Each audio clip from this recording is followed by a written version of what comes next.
नमस्कार दोस्तों, आज बहुत ही महत्वपूर्ण विषय है और ये यदि आप समझेंगे सारी चीज़ों को एक एक करके मैं आपके हर एक डाउट क्लियर करने की कोशिश करूँगी।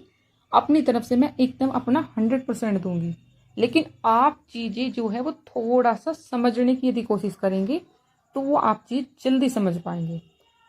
क्योंकि ये जिस मैटर पर मैं टॉपिक वाली हूँ, जो ये वीडियो मैं दे रही हूँ, वो जॉब से रिलेटेड है। चाहे वो गवर्नमेंट जॉब वाला हो या प्राइवेट जॉब आप चाहते हो या अपनी नौकरी में प्रमोशन चाह रहे हो या आपको सफलता नहीं मिल रही, तो ये वीडियो एकदम आप आराम से शांति से समझते चलिए। आपको फिर ये डाउट नहीं रहेगा। अपनी जन्म कुंडली आपके पास होनी चाहिए, जैसी आपको स्क्रीन पर दिखाई दे रही है। इस टाइप की आप जन्म कुंडली एस्ट्रोसेज से या कहीं से भी आपने बनवाई होगी, उसे अपने सामने रख करके बैठिए, तब आपको एक एक क्वेश्चंस का जवाब मिलता चलेगा। मैं आपको एक स्टोरी के टाइप से, ताकि आप एक इजी वे में आपको चीज़ें समझा पाऊँ। क्योंकि जो ज्योतिष शास्त्र है उसमें कुछ चीज़ें थोड़ी क्रिटिकल है, कठिन है समझनी, और कुछ चीज़ें ऐसी कि आप आराम से समझ जाएंगे। इसीलिए मैं आपको एकदम सरल वे में, बिल्कुल आसान भाषा में समझाने की कोशिश करूँगी। उम्मीद करती हूँ कि आप सभी को वीडियो अच्छी लगेगी।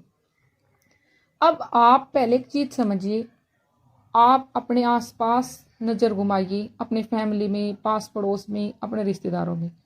तो क्या आपके माइंड में एक बात आई दूसरों को देख के या वैसे ही कि क्या मुझे जॉब मिलेगी, सरकारी मिलेगी या प्राइवेट मिलेगी? सबसे पहले तो ये माइंड में आता होगा कि क्या मुझे जॉब मिलेगी या नहीं भी, और फिर ये आता होगा कि मैं प्राइवेट जॉब मुझे मिलेगी या गवर्नमेंट मिलेगी, क्या मैं सफल होऊंगा, क्या मुझे कभी नौकरी मिलेगी, क्या कभी मतलब ये समझिए आप कि मेरा जो प्रमोशन है वो प्रमोशन हो पाएगा। या फिर आप इसे ऐसे समझिए कि जैसे परिवार में ही व्यक्ति रह रहा और उसे बहुत समय हो चुका कि वो ट्राई कर रहा है जॉब के लिए, तो फिर एक निराशा हताशा उसके हाथ लगती है। क्योंकि मैं भी जन्म कुंडली देखती हूँ, तो उसी से मैं आपकी जो मनोस्थिति, मानसिक स्थिति आपकी, उसके बारे में समझ सकती हूँ। फिर आगे चल के आपके माइंड में ये भी बातें आ जाती हैं कि अब मैं जब गवर्नमेंट या प्राइवेट जॉब नहीं लग पा रही, तो क्या मैं प्राइवेट भी नहीं मिल पा रही, तो मैं बिजनेस की तरफ आगे बढ़ जाऊं? अब सवाल इतने सारे और जवाब क्या है? केवल और केवल आपकी जन्म कुंडली। और ये सही बात एकदम, आपका जो कैरियर है उसका आखिरी रास्ता क्या है, आपको किधर जाना, चीजों को आप समझिए। यहाँ ये कोई चीज है, ठीक है, तो आप किधर जाओगे, आपको किससे जवाब मिलेगा? आपकी जन्म कुंडली से। किससे जवाब मिलेगा? आपको आपकी जन्म कुंडली से जवाब मिलेगा, ठीक है। आपकी जन्म कुंडली ही ये बताएगी कि आप क्या आपको करना चाहिए, किधर आप जाएंगे, कौन सा रास्ता, कौन सा वे आपके लिए बेहतर है। अब फिर आपके माइंड में आएगा कि जन्म कुंडली तो हमारे सामने है, हमारे पास भी है, लेकिन कोई ज्योतिषी मतलब कोई भी आप जिसे भी अपनी जन्म कुंडली दिखा रहे, कोई बोलता है कि कल 2 महीने में, 4 महीने में जॉब मिल जाएगी, कोई बोल रहा है कि 1 साल में मिलेगी। तो आप भटको मत, आपकी जन्म कुंडली खोलो और सबसे पहले उसमें आप लग्न को यानी कि प्रथम भाव को देखो। क्या देखो? अपना लग्न और प्रथम भाव। अब आप लग्न समझो किसे कहते हैं। जहां यह लिखा ले, ये लग्न है।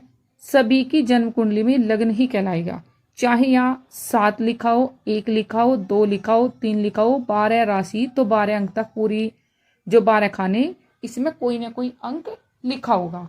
लेकिन जहां मैंने आपको एक गोला करके दिखाया, यहां पर आप इसे लग्न मानिए। सबसे पहले आप क्या देखेंगे? लग्न को देखेंगे। अब लग्न इसका क्या, यहाँ लिखा 7 नंबर। 7 नंबर मतलब ये हो जाएगा तुला राशि। अब फिर हम तुला राशि के स्वामी को हम नहीं देख रहे थे अभी, जॉब के लिए हम तुला राशि के स्वामी को नहीं देख रहे थे, लेकिन हमारा कार्य है लग्न को देखना कि लग्न कितना मजबूत है। फिर हम लग्नेश की स्थिति देखेंगे। जो भी यहाँ अंक लिखा होगा वही उस कुंडली का लग्नेश यानी कि लग्न का स्वामी कहलाएगा। यहाँ लिखा 7 नंबर, तो 7 नंबर राशि होती है तुला, यानी कि इस जातक का तुला लग्न हो गया। ज्योतिष शास्त्र जो है उसमें जातक किसे बोला जाता है, उसमें मेल और फीमेल दोनों इंक्लूड हो जाते हैं। ये नहीं होता कि लड़की या लड़का, नहीं, दोनों इंक्लूड हो जाते हैं। तो यहाँ 7 नंबर लिखा, 7 नंबर के स्वामी शुक्र। अब हम शुक्र को देखेंगे कि ये कहाँ बैठे, चीजें आप समझते चलिए। फिर जन्म कुंडली जब देखी जाती है और यदि कोई आपकी जन्म कुंडली एकदम डीप में अच्छे से एनालिसिस कर रहा है तो वो आपको 90 से 95% एकदम 100% तो देखो कोई भगवान नहीं है, लेकिन हाँ ये है आपको पूरा एकदम अच्छे से वो गाइड कर देगा यदि उसने उस चीज का गहन विश्लेषण किया है और उसे उस चीज का ज्ञान भी है। गहन विश्लेषण जब ही तो करेगा जब उस चीज के बारे में डीप नॉलेज होगी। तो फिर हम लग्न और लग्नेश को देखेंगे, यहाँ तक आपकी चीजें समझ में आ गई होगी। फिर इसके लिए हम क्या देखेंगे, छठे भाव को, 10वें भाव को और 11वें भाव को। केवल एक भाव या एक ग्रह को देख करके कभी भी कोई गणना 100% सटीक नहीं हो सकती कि बिल्कुल ऐसा कि हमने एक ग्रह देखा और उसी के अनुसार हम बता देंगे, नहीं। फिर इसके साथ साथ कौन कौन से भाव देखेंगे हमने लग्न देखा और लग्नेश देखा। फिर हम क्या देखेंगे, छठा भाव। छठा भाव ये लिखा जहां पे मंगल लिखा, जहां 12 अंक लिखा, ये छठा भाव बन रहा, ठीक है। फिर छठे भाव के बाद हम देखेंगे द्वादश भाव। क्या देखेंगे, द्वादश भाव, जहां पे मैं टिक करते चलूं, आप समझते चलना कि मैं किस बारे में बात कर रही हूँ। द्वादश भाव हो गया। फिर लाभ, यदि कोई भी व्यक्ति जॉब कर रहा तो अपनी, यदि मैं किसी मतलब गवर्नमेंट ही है और मुझे जॉब के पैसे दे रही तभी तो मैं सुबह जाती हूँ, वरना क्यों जाऊंगी। तो हम जो वर्क करते हैं तो उसमें हम फिर ये देखते हैं कि हमें लाभ कितना होने वाला जो हम कार्य कर रहे। तो यहाँ तक चीजें उम्मीद करती हूँ कि आपके समझ में आ गई होगी। हम लग्न को, फिर छठे भाव को, फिर 10वें भाव को और फिर एकादश यानी कि जो लाभ भाव है, हमने यहाँ जो 9वां भाव देखा वो केवल लग्नेश की स्थिति को जांचने के लिए देखा। फिर इसके साथ साथ हम द्वितीय भाव पर भी नजर मारेंगे, क्योंकि जो द्वितीय भाव है ये लाभ भाव है, द्वितीय जो भाव है ये धन भाव कहलाता है, लाभ भाव तो 11वां भाव होता है। तो फिर हम द्वितीय भाव को भी देखेंगे। द्वितीय भाव कौन सा, जहां लिखा है 8 नंबर, ठीक है, जहां 8 नंबर लिखा ये द्वितीय भाव होगा। यहां तक आप चीजें थोड़ी सी हो सकता है कुछ ऐसे हो कि दूसरी बार तीसरी बार इस चीज को समझ रहे हो तो उनकी जो चीजें वो बहुत आसानी से समझ में आ गई। फिर इसके साथ साथ अभी बात खत्म नहीं हुई, इसी के साथ साथ जो सूर्य और शनि, हम इनकी भी स्थिति को अच्छे से देखेंगे। किसकी, सूर्य की और शनि की। सूर्य कहाँ बैठे, एकादश भाव में, सूर्य बुध और केतु के साथ। यदि सूर्य के साथ ये राहु या केतु आ जाए तो क्या बन जाता है, सूर्य ग्रहण दोष।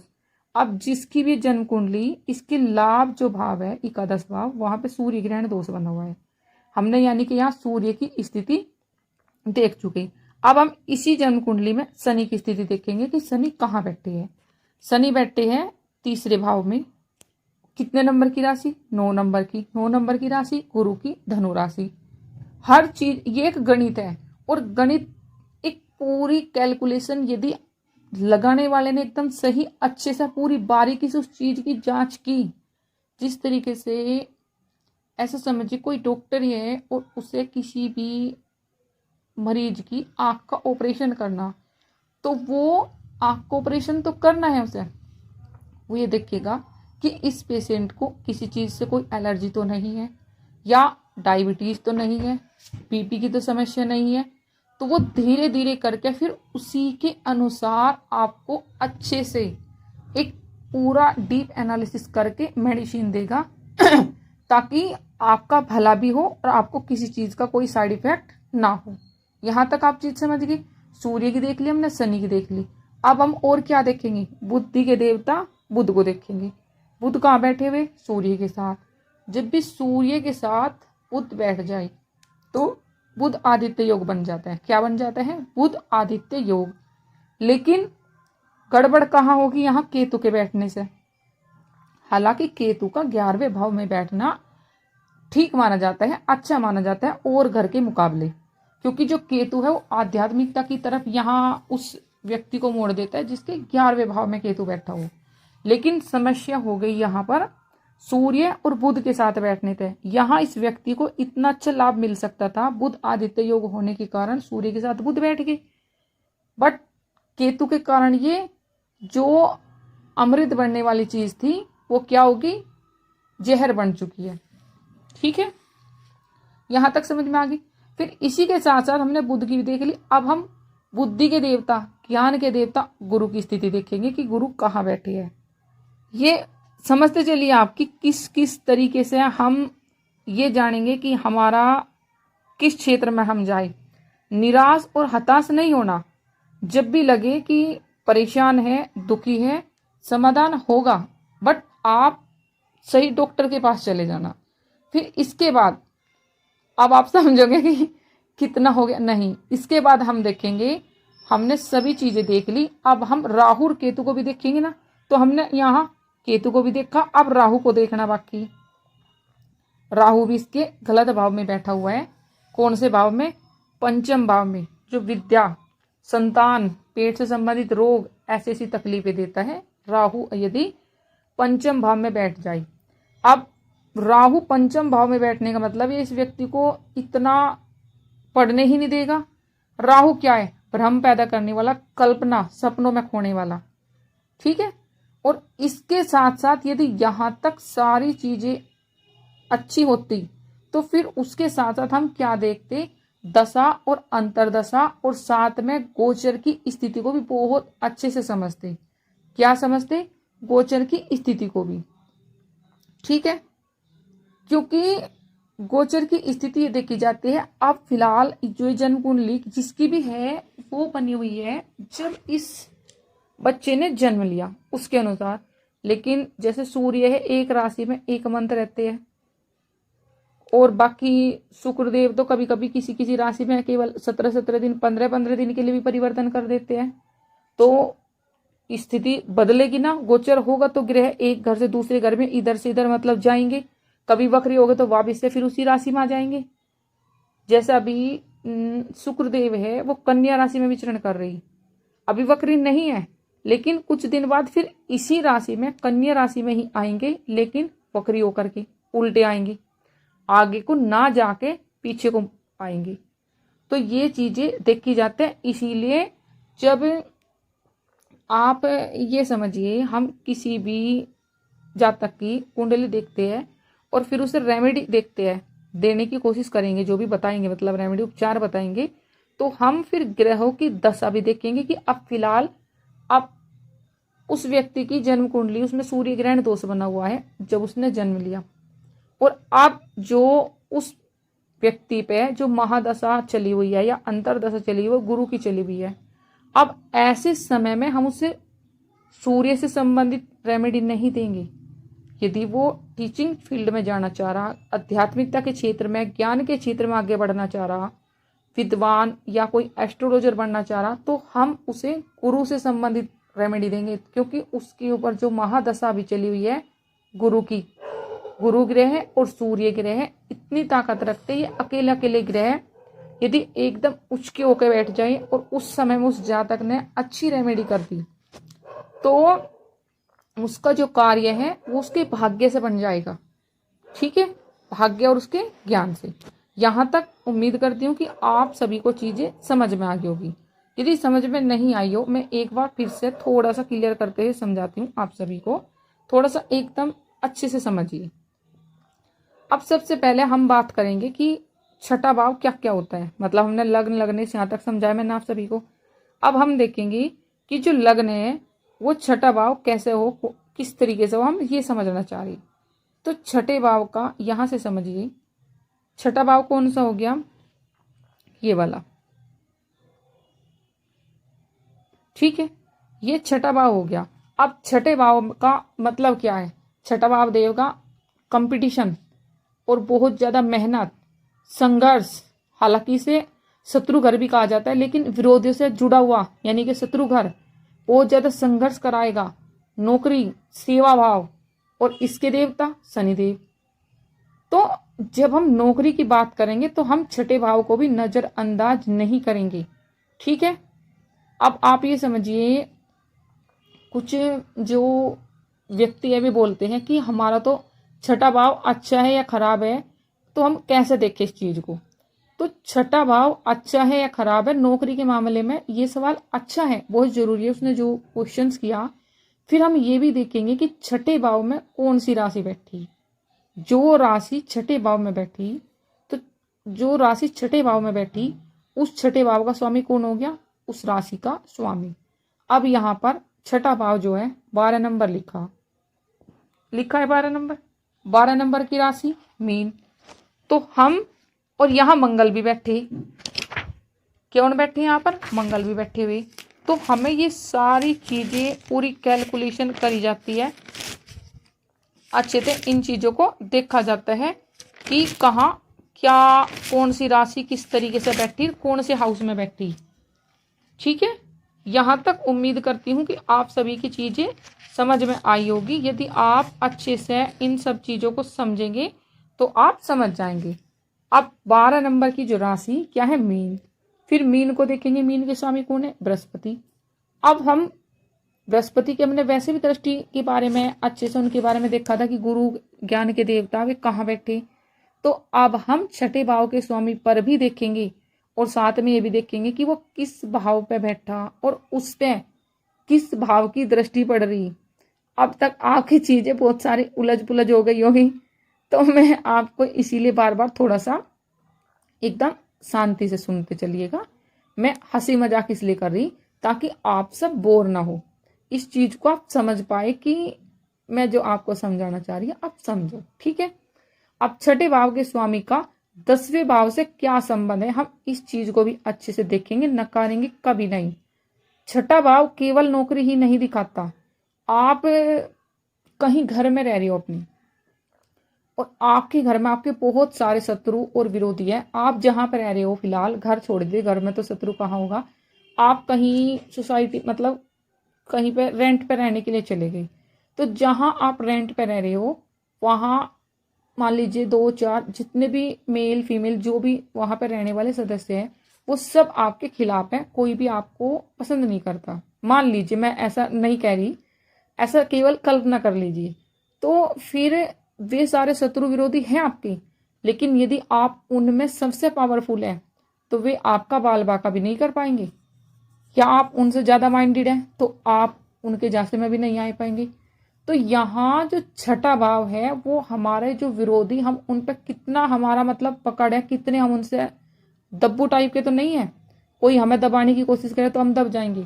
तो इसीलिए जो छठा भाव है वो कुंडली में अच्छी क्षमता कब रखेगा, जब वो ताकतवर होगा। और जब वो ताकतवर होगा तो उस व्यक्ति से मेहनत कराएगा, और जब मेहनत करेगा वो स्टूडेंट्स, वो विद्यार्थी पढ़ाई के लिए, अपनी जॉब के लिए, तो निश्चित उसे सफलता मिलेगी।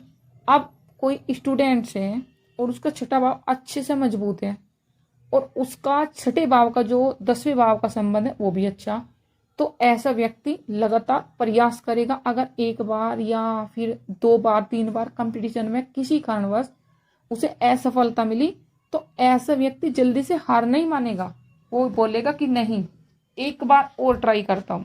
क्या बोलेगा ये, एक बार और ट्राई करता हूँ। ठीक है, तो ये बोलेगा कि नहीं एक बार और ऐसे ही लगातार प्रयास करते करते ये एक दिन सफल हो जाएगा। लेकिन यहाँ आप केवल छठा भाव आपने देख लिया मजबूत है, अच्छा है, और 10वें भाव से जो उसका संबंध है वो भी ठीक है, लेकिन केवल और केवल छठे भाव को देख करके अपने या किसी के भी बारे में आप जन्म कुंडली देख रहे तो कभी ये मत बोलना कि सरकारी नौकरी भाई पक्की नहीं। अब यहाँ आप किस किस को देखेंगे, 10वें और 11वें भाव को भी अच्छे से उस पर आप देखेंगे, एनालिसिस करेंगे। क्योंकि 10वां जो भाव है, जहां जहां मैं निशान लगाती चलूं आप सभी वहां समझ लेना कि मैं क्या समझाना चाह रही। जो 10वां भाव है किस चीज का, ये 10वां भाव व्यक्ति का जो पद पेशा और हमारी समाज में कितनी रेपुटेशन है, प्रतिष्ठा पहचान कितनी, फिर हमारा जो कर्म व्यवसाय क्या है, आप जिंदगी में किस प्रकार का काम करेंगे, आपको कैसे मतलब पहचान मिलेगी समाज में, कितनी हम जिम्मेदारी अपने परिवार के प्रति या समाज के प्रति निभाएंगे, क्या हमें एक रेपुटेटेड पद मिलेगा, क्योंकि आप रिलेट करते हैं यदि चीज़ों को समझेंगे तो आप आराम से समझ जाएंगे। समाज है, समाज में हर तरीके के लोग हैं। कहीं कहीं कुछ लोग ऐसे हैं कि बहुत धनी हैं, लेकिन समाज में उनकी अच्छी मान सम्मान मर्यादा प्रतिष्ठा नहीं है, केवल उसके पैसे की वजह से ही लोग उन्हें ये सोच रहे कि कोई काम ना पड़ जाए। और वही दूसरा व्यक्ति है, उसकी बहुत रेस्पेक्ट हो रही। तो इस चीजों को आपको समझना पड़ेगा। अब जो 10वां भाव है, 10वें भाव को में भी हम ये देखेंगे कि 10वें भाव में कौन सा ग्रह बैठा, कौन सी राशि बैठी, और जो राशि बैठेगी वही उसका स्वामी हो जाएगा। अब हमने ओम भगवान, अब हमने क्या देखा कि 10वें भाव का जो स्वामी किस भाव में बैठा, किस ग्रह की दृष्टि उस पर पड़ रही, और ये मैंने आपको बहुत अच्छे से समझाया। इसी के साथ साथ हम 10वें भाव के साथ साथ क्या देखेंगे, 11वें भाव को भी अच्छे से देखेंगे। 11वां भाव है लाभ का। यदि कोई भी हम व्यवसाय, जॉब, रोजगार, कोई कार्य कर रहे, बिजनेस कर रहे, प्रत्येक व्यक्ति की यही सोच है कि वो इनकम, आय, लाभ के लिए इस कार्य को करता है। ठीक है, तो केवल और केवल आप एक चीजों को इस तरीके से अच्छे से समझिए कि 11वां भाव भी इसमें बहुत अच्छे से है, अपनी जो इम्पोर्टेंस है निभाता है। तो यहां तक आपको मैं एक ही बात में यदि कहूं, आप यदि बिल्कुल शॉर्टकट में समझ लगे, वैसे मैं आपको पूरी अच्छे से समझा चुकी कि आप सबसे पहले देखेंगे 6ठा भाव, फिर 10वां भाव, फिर 11वां भाव, फिर उसी के साथ साथ आप 11वां भाव के साथ हम जो धन भाव है, आय भाव है, इसे भी हम देखेंगे। ठीक है, और इस चारों की अगर बहुत अच्छे से एक तस्वीर मिल गई, अब मैं यदि इस जन्म कुंडली से ही आपको समझाने लगूं, हमने देखा 7 नंबर है, 7 नंबर में तुला लग्न हो गया, स्वामी हो गए शुक्रदेव। अब हमने शुक्रदेव को देखा कहाँ बैठे कहाँ बैठे। ठीक है, शुक्रदेव बैठे 9वें हाउस में, यानी कि भाग्य भाव में। ठीक है, यहाँ तक स्थिति सही है।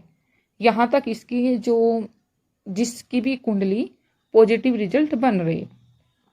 अब हम फिर क्या देखेंगे, हमने 6ठा भाव देखेंगे। अब 6ठा भाव विरोधियों से, शत्रुओं से, इन सब में बचाएगा। यहाँ पे बैठे हैं मंगल। अब ये देखेंगे कि मंगल कौन सी राशि में बैठे, मंगल बैठे मीन राशि में। ठीक है, यहाँ साहस तो मिलेगा ही मिलेगा इस बच्चे को। और यहाँ दृष्टि किसकी पड़ेगी, क्योंकि ये घर किसका है। अगर मेरा घर कहीं पे है और मैं वहां किराएदार को रखूं, रेंट वाले को किसी को रखूं, तो मैं उन पर नजर रहेगी ना कि वे मेरे घर में क्या कर रहे क्या नहीं। तो इसी तरीके से यहाँ मंगल पर दृष्टि किसकी रहेगी, गुरु की। गुरु इसे गलत संगति में जाने नहीं देंगे, और मंगल इस बच्चे से मेहनत कराएंगे अच्छे से, कि हार नहीं मानेगा। यहाँ तक हमने देखा बहुत अच्छे योग बने हैं। ठीक है, अच्छी बात है। अब हमने द्वितीय भाव देखा, द्वितीय भाव भी ठीक है, यानी कि अब हम देखेंगे 10वां भाव। 10वां भाव खाली है। 10वां भाव खाली होना ठीक माना जाता है, बुरा नहीं माना जाता। क्या लिखा है, नंबर 4। 4 नंबर का मतलब कर्क राशि। फिर कर्क राशि के स्वामी कौन होंगे, चंद्रदेव। अब हम चंद्रदेव को देखेंगे, देखो किस तरीके से चीजों को रिलेट करो आप। अब हम चंद्रदेव को देखेंगे। चंद्र बैठे 6 नंबर की राशि, यानी कि कन्या, कन्या राशि बनेगी इसकी। चंद्र बैठे 12वें घर में। हालांकि चंद्रमा का 12वें घर में बैठना थोड़ी इस व्यक्ति को मानसिक अशांति रहेगी, या ठीक नहीं माना जाता चंद्रदेव का बैठना। लेकिन ऐसा भी नहीं है कि यहाँ कोई पाप ग्रह बैठा, राहु या केतु बैठे, तो ऐसा भी नहीं है, ना ही शनि बैठे। तो यहाँ तक हमने काउंट किया, अच्छे से एनालिसिस किया, हम समझ गए। ठीक है, अब हम देखेंगे केवल अब जा कहाँ चले गए इस कुंडली पे, 11वें भाव में, लाभ भाव में पहुंच गए। हमने यहाँ देखा सूर्य और बुध बैठे हुए। ठीक है, बुध आदित्य योग बना हुआ, यहाँ इसके साथ केतु बैठे, तो केतु के कारण यहाँ सूर्य ग्रहण दोष बना हुआ। अब हम इस जातक को जब ये हमें बोलेगा कहीं मतलब, या अपने बारे में भी, कि मुझे गवर्नमेंट जॉब पानी, गवर्नमेंट जॉब में सूर्य का और मंगल का बहुत ही ज्यादा रोल होता है। हमने इसकी गुरु की भी स्थिति देख ली, गुरु भी ठीक बैठी है। तो हम एक तो इसे सलाह देंगे कि तुम सूर्य ग्रहण की जाप कराओ, मतलब सूर्य ग्रहण जो दोष बना हुआ है सूर्य के, और साथ में से केतु के भी जाप कराने पड़ेंगे। बुध पीड़ित है बुध के भी बल देना पड़ेगा।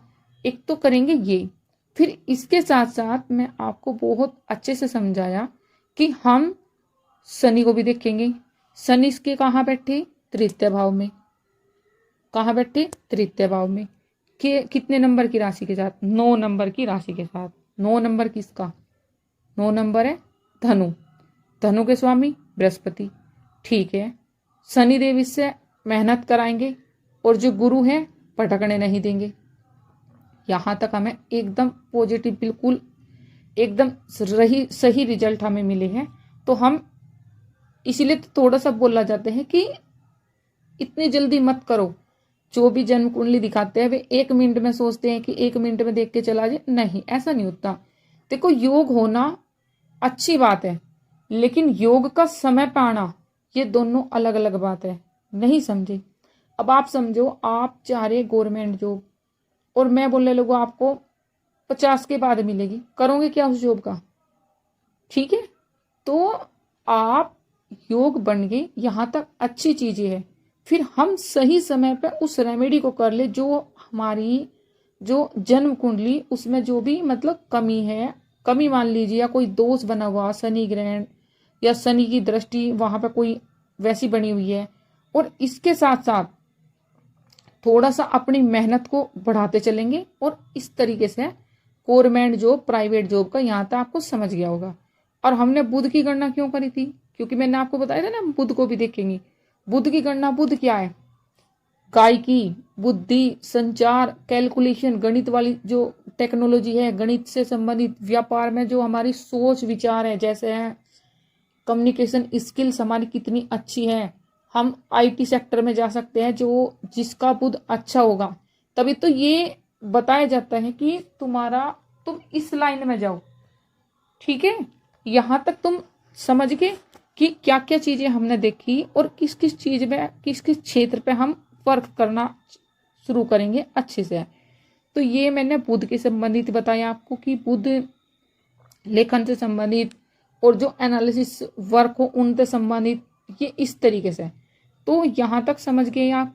फिर इसके बाद यदि कोई बोलने लगे कि यहाँ तक हमारे ग्रह अच्छे हैं और ठीक है, लेकिन हम इन क्षेत्र में नहीं जाना चाह रहे, हमें तो कोई फैशन डिजाइनिंग से संबंधित कार्य करना, ब्यूटी से संबंधित वर्क करना, या क्लोथ से संबंधित वर्क करना, या फिर आप लग्जरी जो चीजें होती है बड़े बड़े ब्रांड की, उनसे संबंधित रचनात्मक जो क्षेत्र है, क्रिएटिविटी, उनसे संबंधित वर्क करना, तो फिर हम शुक्र को देखेंगे। सफेद चीज या फिर कोई गोल्ड या चांदी से संबंधित वर्क करना चाहते हैं, वहां भी हम शुक्र को देखते हैं कि इस व्यक्ति का शुक्र अच्छा है, तो ये इस क्षेत्र में जाना चाहिए, इसमें अपना डंका बजाएगा। ठीक है। फिर इसके बाद यदि कोई बोले कि यहां तक मैं एक मोटा मोटी मतलब आपको चीजें समझाने की कोशिश कर रही हूं। फिर क्योंकि क्वेश्चंस मेरे पास हर तरीके के आते हैं, यहाँ भी आते हैं ऑफलाइन भी, और अभी तो 2 दिन से मैं आपकी क्लास ले ही नहीं रही हूँ कुंडली एनालिसिस की। ठीक है, तो फिर हम कोई बोलने लगा कि हमें विदेश जाना, विदेश में हम अपना अच्छा खासा बिजनेस शुरू करना चाह रहे, या फिर हम पढ़ाई के लिए जाना चाह रहे, तो वहां हम क्या देखेंगे? राहु को। किसे देखेंगे? राहु को। क्योंकि जो विदेशी कंपनी या फिर जो डिजिटल क्षेत्र है, या जो असामान्य चीजें, मतलब नॉर्मल चीजें नहीं है, आधुनिक जो अभी प्रेजेंट समय में जो टेक्नोलॉजी चली, ऐसे कार्य क्षेत्र में राहु यहाँ एकदम डंका बजा देता है। जो शेयर मार्केट है, इसमें भी राहु रातों रात किसी भी व्यक्ति को इतना अच्छी प्रोग्रेस दे देगा कि वो व्यक्ति, राहु एकदम से ग्रोथ देता है, अचानक स्वप्न जैसा, कल्पना क्षेत्र वाला। ठीक है, तो मैं आपको राहु से भी, मतलब आप विदेश में जाना चाह रहे, किस तरीके से जाना चाह रहे। फिर मैंने ये भी बताया कि आपने सारे जो ग्रह है, भाव है, इन सब पर अच्छे से देखा। यदि हम गवर्नमेंट जॉब में जाना चाहेंगे तो हम सूर्य की मजबूत स्थिति होनी हमारे में और गुरु की स्थिति होनी बहुत जरूरी है। ठीक है, यहाँ तक आप यदि समझ रहे होंगे तो आप अच्छे से समझेंगे। फिर इसके बाद मैंने आपको बताया था कि हम ग्रहों की जो राशि, भाव, दृष्टि और फिर युति भी देखेंगे। युति क्या है? जैसे यहाँ पर जो 11वां भाव है, यहाँ पे सूर्य, बुध और केतु की युति बनी हुई है। मैंने आपको स्टार्टिंग में ही बताया कि मैं जब इसे रेमेडी या कोई उपचार यदि दूंगी तो मैं एक तो केतु के जाप दूंगी, सूर्य ग्रह को मजबूत बनाने का बल देंगे अगर ये गवर्नमेंट जॉब में जाना चाहेगा। और इसमें हम कौन कौन सी कुंडली देखेंगे, D1 और D10 को देखेंगे ज्यादा, और कुंडली पे भी नजर मार सकते हैं, लेकिन D1 और D10 को, और साथ में जो दशा, अंतरदशा और ग्रहों का जो गोचर है उन पे देखेंगे। आप यहां तक चीजें आपकी समझ में उम्मीद करती हूँ कि आई होगी। ठीक है, वैसे तो मेरा मन था कि मैं ये वीडियो लाइव करूं, लेकिन लाइव में क्या हो कि नेटवर्क ब्रेक हो जाते हैं, बार बार नेटवर्क ब्रेक हुए और चीज़ें स्क्रीन पर दिखाई नहीं देती, फिर वो चीज़ें समझ नहीं आती। मैंने वैसे आपको एकदम सरल भाषा में समझाने की कोशिश करी, फिर भी कोई डाउट यदि आपका बचे, कोई चीज़ ऐसी रही कि समझ नहीं आ रही, तो आप कमेंट्स कीजिएगा, मैं आपका कमेंट जरूर आपको उसका पढ़ के आंसर दूंगी। ठीक है, अब बात यहाँ आ जाएगी कि हमारी जॉब लगी, गवर्नमेंट लगी या प्राइवेट लगी, और हम चाह रहे हैं प्रमोशन। जॉब लगने के बाद हम चाह रहे हैं प्रमोशन, तो प्रमोशन में हम क्या देखेंगे, प्रमोशन में हमें 10वां भाव भी देखना पड़ेगा, और 10वें भाव में उसका स्वामी क्या है। 10वें भाव में यदि यहाँ जो लिखा 4 नंबर, तो 10वें भाव को देखेंगे, उसके साथ साथ 10वें भाव के स्वामी को। यहाँ 4 नंबर लिखा, 4 नंबर की राशि कर्क, कर्क के स्वामी चंद्रमा, तो यानी कि हम चंद्रमा की स्थिति देखेंगे यहाँ 4 नंबर का। और यहाँ कोई ग्रह नहीं, मतलब यहाँ घर खाली, तो यहाँ जो चीज, जहाँ कोई मकान खाली है तो वहां कोई जल्दी से आकर कब्जा कर लेगा, और जहां कोई पहले से रह रहा तो वहां किसी बाहर वाले का कब्जा करना मुश्किल होता है। तो यही चीज ज्योतिष शास्त्र में भी चलती है कि इस ग्रह पे कहीं किसी की कोई दृष्टि तो नहीं पड़ रही इस घर पर, मतलब 10वें भाव। और इसी के साथ साथ हम प्रमोशन की बात कर रहे हैं। अब मैं इसी के साथ साथ हम किस चीज को देखेंगे, 11वें भाव को। मैं फिर से आपको अच्छे से समझा देती हूँ। यदि हमें प्रमोशन देखना तो प्रमोशन में हम 10वें भाव को देखेंगे, साथ में 11वें भाव को, और 10वें भाव के स्वामी को। हम 12वें भाव में को नहीं देखते, लेकिन हमें यहाँ चंद्रमा इसलिए देखने पड़ रहे क्योंकि चंद्रमा 10वें भाव के स्वामी। और इसी के साथ साथ इसमें भी हम दशा, अंतरदशा और ग्रहों की चाल, ये सब चीज देखेंगे। फिर ग्रहों का गोचर देख करके फिर उसके अवसर कितने बन रहे, तब हम भविष्यवाणी करेंगे। जैसे मान लीजिए कि हमने कोई कुंडली देखी, कुंडली में नौकरी के योग बढ़िया मौजूद है, लेकिन व्यक्ति पूछने लगे कि ये बताओ कि नौकरी लगेगी कब। आते हैं ना ये क्वेश्चंस, मेरे से पूछे जाते हैं, मैं उन्हीं क्वेश्चंस को उठा करके आपको ये चीजें समझाई है मैंने। अब यहाँ जो चीजें एकदम सटीक भविष्यवाणी बता सकती है वो होगी दशा और अंतरदशा। यहाँ बहुत ज्यादा महत्वपूर्ण हो जाएगी। जन्म कुंडली संभावना का संकेत दे सकती है, लेकिन समय के साथ जो गोचर हो रहा ग्रहों का, जो दशा और अंतरदशा आ रही, वो वर्तमान को प्रेजेंट कर रही कि वर्तमान में क्या हो सकता है। ठीक है, तो दशा और अंतरदशा पर इसलिए गहन विचार किया जाता है। फिर इसमें एक चीज और मैं आपको देखो थोड़ा सा हट के बताऊंगी, वो इस टॉपिक से जुड़ा हुआ नहीं है हालांकि। आप उस चीज को समझिए, कोई भी बालक है, उसने जन्म लिया, जन्म कुंडली उसके जन्म के स्थान के अनुसार उसने 2 बज गए, 3 बज गए, जितने मतलब समय पे जन्म लिया उसके अनुसार जन्म कुंडली बन गई। अब उसकी जो फैमिली वाले बहुत ही अच्छे, उन्होंने स्टार्टिंग में बच्चे की जन्म कुंडली दिखाई, किसी ने ज्योतिष ने, पंडित ने उन्हें बताया कि बच्चे कुंडली में ऐसा ऐसा दोष है, तुम उपाय करो। ठीक है, अब बच्चा भी बड़ा हो गया, थोड़ा 10 साल, 12 साल, 14 साल का हो गया, और उसकी फैमिली वालों ने मंत्र जाप भी कराए, साथ में उपाय भी किए, तो उसका वो दोस्त तो खत्म हो ही गया, उसे ऊपर से लाभ और मिल गया। यदि हम कोई अच्छा कर्म करेंगे तो वो खाते में हमारे लिखा जाता है। तो इस जातक की जो जन्म कुंडली थी वो मजबूत होगी, ना कि वो ही रही जो जन्म के समय में थी। इसी तरीके से इसके अपोजिट ले लीजिए एकदम। कैसे जन्म कुंडली को भविष्यवाणी गलत कहाँ होती है वो मैं आपको समझाने की कोशिश कर रही हूँ, क्योंकि हम जो जन्म कुंडली हमारे सामने आपने डेट ऑफ बर्थ बताई उसके अनुसार भविष्यवाणी करेंगे, बट आपके वर्तमान समय में कितने कर्म अच्छे, आपने क्या कर्म, जब से आप पैदा हुए, जब से आपने मतलब होश संभाला, तब से आपने और आपकी फैमिली वालों ने क्या कर्म किए, वो मैं थोड़ी देख रही हूँ कि आपने कैसे सत्कर्म किए, अच्छे बीज बोया या बुरा बीज बोया।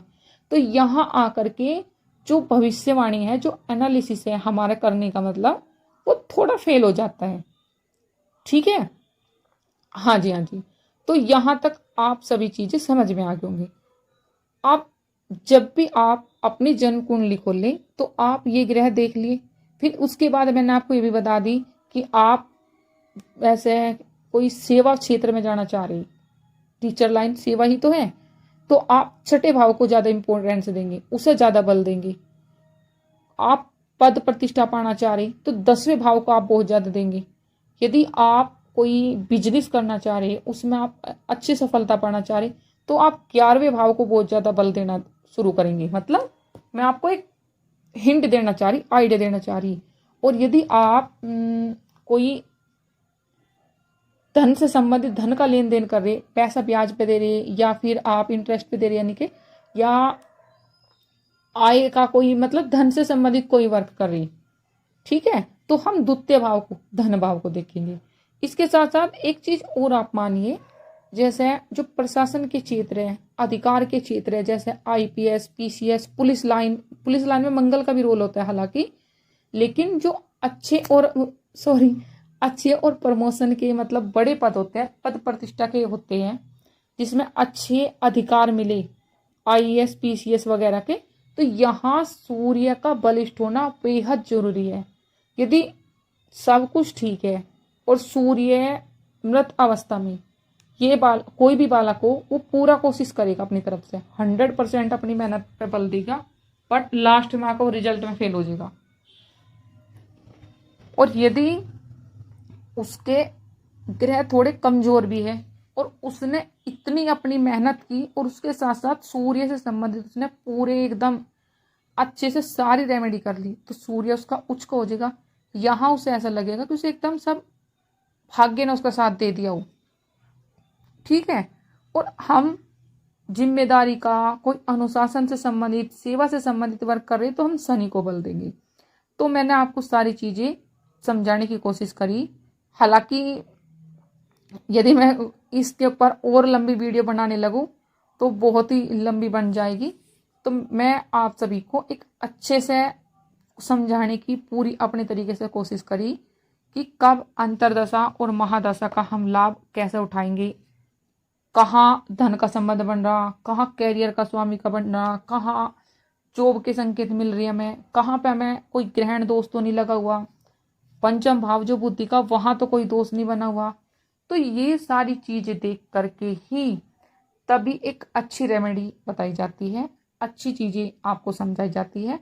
तो उम्मीद करती हूँ कि आप सभी को मैंने एक व्यवस्थित तरीके से समझाने की कोशिश करी कि आप अपनी जन्म कुंडली से कैसे इन चीज़ों को जान सकते हैं। वैसे मैं आपको एक चीज़ और बता दूं, ज्योतिष जो है बहुत अच्छा विषय है। आज के समय में से यूट्यूब वालों ने, मतलब मैं भी यूट्यूब पे ही वर्क कर रही हूँ अभी फिलहाल, तो एक हवा बना दिया। कोई बोल रहा कि रात को तकिए के नीचे ये रख के सो जाओ, ऐसा तो देखो होता नहीं। बट ज्योतिष शास्त्र सच में यदि पढ़ेंगे आप और उसे समझने की कोशिश करेंगे तो इसमें आपको मन करेगा डूबने का, बहुत अच्छे से आप समझना चाहेंगे। और ये व्यक्ति का एक आईना है, जैसे हम आईने के सामने खड़े होते हैं ना, तो हमारा फेस एकदम हमें क्लियर नजर आता है। तो यदि अच्छे से हम एनालिसिस कर रहे और उस हर पॉइंट पे गौर कर रहे, तो अच्छे से एनालिसिस करने के बाद किसी भी मेल या फीमेल, उसमें कोई प्रॉब्लम नहीं, मेल हो या फीमेल, एकदम ये बता सकते हैं कि ये व्यक्ति कहाँ तक जा सकता है, अपना जो इसका आने वाला भविष्य है कितना प्रभावित होगा, कितने धन अर्जित करेगा। ठीक है, तो उम्मीद करती हूँ आप सभी को आज की जो जानकारी अच्छी लगेगी। ठीक है, धन्यवाद आप सभी का। और फिर से यही कहूंगी, यदि जानकारी आप सभी को अच्छी लगी तो प्लीज़ वीडियो को लाइक कीजिए, शेयर कीजिए और चैनल को भी सब्सक्राइब जरूर कीजिए। इसी के साथ साथ आप कमेंट्स जरूर किया कीजिए, अपना फीडबैक देंगे तभी तो मुझे ये समझ आएगा कि आपको चीज़ें अच्छी लग रही है। अच्छी लगी हो तो अच्छा बोलना, बुरी लगी हो तो बुरी बोल देना, इसमें कोई समस्या की बात नहीं है। अब सेशन का एंड करते हैं। धन्यवाद।